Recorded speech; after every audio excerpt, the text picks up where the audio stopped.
Kaip tau atrodo, kodėl reikia tokių konferencijų Vilniuje? Dėl to, kad reikia kažkaip tais išmokti save sulėtinti, reikia išmokti stabtelti ir tokiam klimate, kuriam gyvenam dabar, tai yra labai sunku padaryti, pačiam labai sunku gal net suvokti ir išgirsti tuos signalus ir net jeigu tu juos išgirsti, yra labai juos lengva pastumti šoną, tačiau visi, kas čia ateina, gali išgirsti ir suprasti, ko klausytis.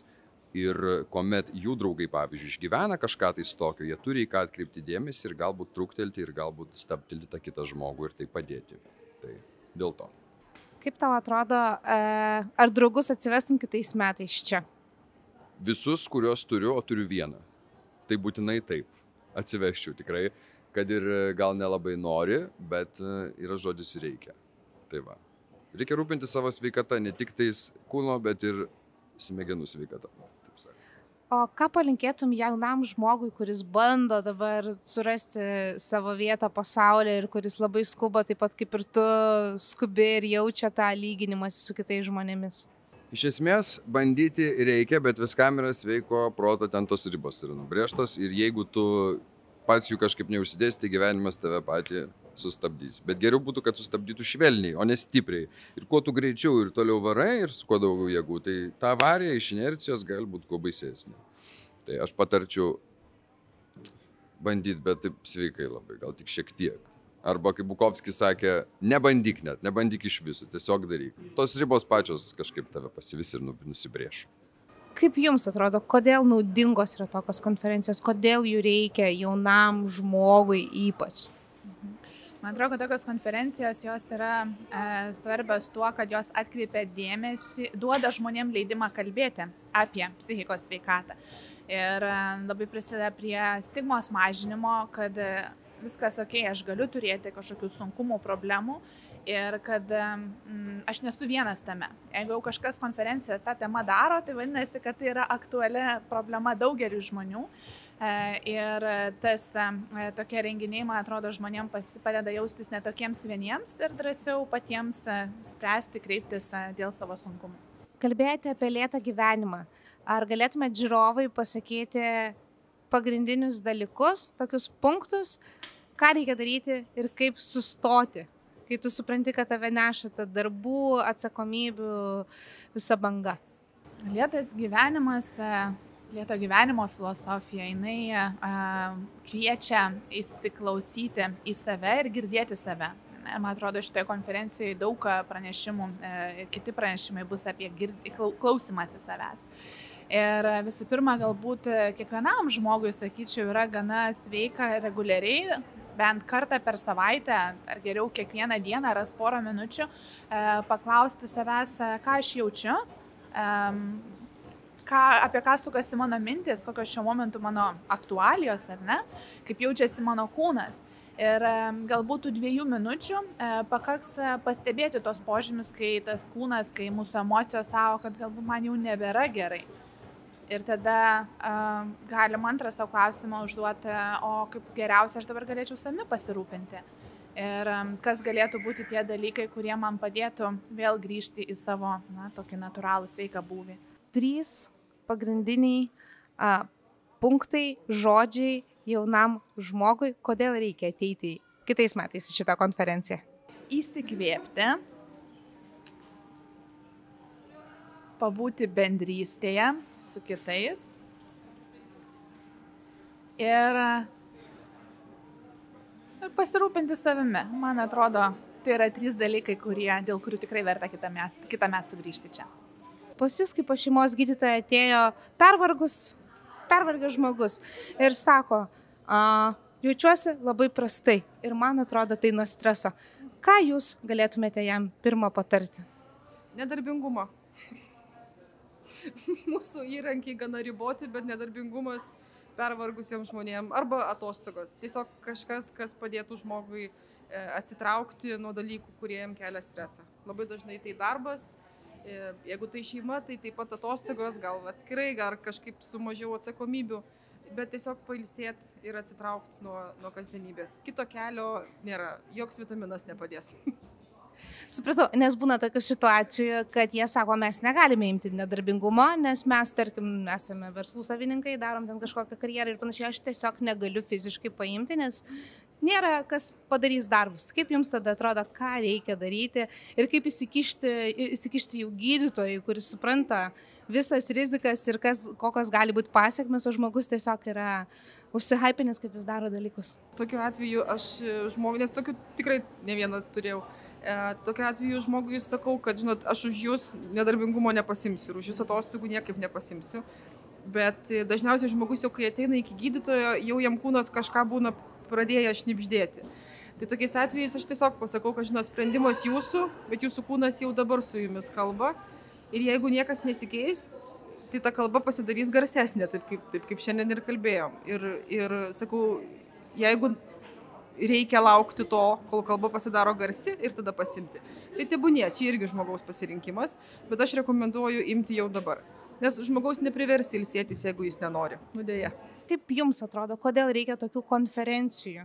Iš esmės normalizuoti šitas temas, normalizuoti psichikos sveikatos temą, normalizuoti tos pačios psichosomatikos temą, kad taip kūnai reaguoja į gyvenimą ir tai yra labai daugelio žmonių kasdienybė. Todėl kuo daugiau apie tai kalbėsim, to žmonėms galbūt bus paprasčiau tą priimti. Ir paprasčiau savo įsivardinti, kad simptomų priežastis tikrai nebūtinai yra fizinė. Atėjo draugė ir klausė tavęs, ką daryti, man labai labai sunku yra. Kaip tu manai, ką šiuolaikinis draugas turėtų patarti tam pervargusiam draugui, draugiai? Tiesiog, kaip tau atrodo iš tavo patirties pačios? Tai visų pirma, savo pavargusiam draugui aš pasakyčiau, kad aš tave girdžiu, aš su tavim. Visų pirma, pasiūlyčiau jį išklausyti. Tikrai nesakyčiau, kad nugi taigi nieko tokio. Ei, geriau, penktadienis. Tai aš visų pirma išklausyčiau, o visų antra tikrai parekomenduočiau pagalbą, ar tai mokamą, ar tai privačią, ar nemokamą pagalbą ir sakyčiau, kad užsirašyk pas terapeutą ir išventiliuok tas emocijas, išpasakok ir eik link gero gyvenimo. Nes tas geras gyvenimas yra žmonės. Jis labai užsispyręs, tarkim, būna ir sako, ne, tai žinai, kas čia ką pakeis, jeigu aš čia ir įsikalbėsiu, man atrodo, nieko čia nepasikeis. Ir, tarkim, turim tą stigmą, kad apie tai yra kalbėti labai sudėtinga. Tai kaip tau atrodo iš tavo irgi patirties, ką tokiam žmogui atsakytum, kuris bijo eiti? Ir aš manau, kur stebės šitą video, daug žmonių tiesiog galvo, gal reikėtų, bet yra daug normų. Iš tikrųjų, tam žmogui, kuris bijo ir kuriam yra stigma ir kuris sako, kad nieko tai nepakeis, aš pasakyčiau tokios vienos psichoterapeutės pavyzdį. Jai buvo labai labai liūdna, jai buvo labai labai blogai, bet buvo labai labai nedrąsu, kadangi jinai pati buvo psichoterapeutė ir jai buvo labai labai nedrąsu nueiti. Ir jinai nuėjo pas savo vieną iš geriausių draugų ir pasakė visą šitą, kad aš labai noriu, bet man baisu, bet aš nežinau, gal man nepadėsiu, kad aš psichoterapeutė, aš ir tai viską turiu žinoti. Ir jis tiesiog pasakė jai, einam kartu, aš tave palydėsiu. Ir jis ją palydėjo į grupinę terapiją.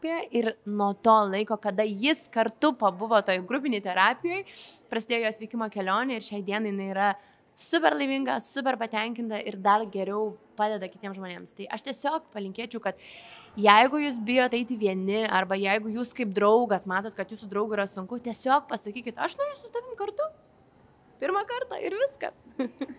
Tiesiog nepasiduok ir eik pirmin ir tikrai yra pagalba ir tikrai yra gyvenimas. Net jeigu atrodo, kad nėra tikslo, niekas nesupranta, niekas negirdi ir niekas nėra išgyvenęs to, ką aš išgyvenu dabar. Nes aš ir pati atsimenu tą jausmą, kai man atrodo, kad niekas nesupranta, kaip man yra dabar blogai.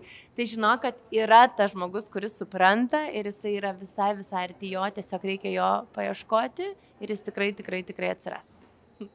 Ką tu norėtum pasakyti tam jaunam vartotojui, kuriam yra ten 18, gal net 16 metų, jis žiauriai yra įnikęs į socialinius tinklus. Ir kaip tau atrodo iš tavo patirties, ką jam reikėtų dabar protingai padaryti? Touch some grass. Iš tikrųjų, tai kam? Aš pasiūlyčiau jam pabandyti susitikti su draugais realybėje. Tiesiog išeiti bent truputį pabūti kelias valandas, kad prisiminti, koks jausmas yra tiesiog nežiūrėti į ekraną, žiūrėti kažką realaus. Toks elementarus. Jeigu taip labai praktiškai kažkokį tai fizinį patarimą greitą. yra labai svarbios šitos konferencijos. Todėl tie dalykai, ką mes veikiam laboratorijoje ir ką mes komunikuojam su mokslinė, akademinė bendruomenė, vėlgi tai sunkiai pasiekia žmonės, kuriuos tai liečia iš tiesų. Ir internetas yra kiekvieno mūsų gyvenime. Šiandien auditorijoje kiekvienas pakėlė sėdintis ranką. Tai turėti galimybę iškomunikuoti paprastai ir suprantamai tuos dalykus, kuriuos mes žinom, aš manau, kad tai yra ne tiek klausytojui, bet ir mums patiems dirbantiems šitoj srity didžiulė galimybė ir dovana turėti platformą, kur galim apie tai kalbėti garsiai. Ką norėtumėte palinkėti šiai konferencijai? Augti, ne iki 2 metų, iki 20, tikiuosi mažiausiai, kad toliau nenustotume daryti darbų, kurios darome. Aš manau, kad tokie susitikimai, kai žmonės pasakoja vieni ar ne, visokius patarimus, idėjas, kaip daryti, kaip savo padėti, o kiti gali išgirsti visą, tai yra labai labai reikalingi. Todėl, kad ne kiekvienas pasaulio ir Lietuvos žmogus ar neturi atsakymus į tai, kaip savo padėti. Ir aišku, kad mes ieškom. Kaip jums įspūdžiai? Šiaip tai geriau negu tikėjus, mane draugė pakvietė. Tai tikrai nustebino, nes žinios tikrai geros. Aš pati užsienį gyvenau, tai labai smagu žiūrėti, kad Lietuva vejasi užsienio šalis ir žmonės daugiau sąmoningesni tampa apie savo ne tik fizinę sveikatą, bet ir psichologinę sveikatą, kaip su stresu reikia derintis. Tai tikrai geras renginys, geriau negu tikėjus. Labai naudinga konferencija. Visi lektoriai pasiruošę.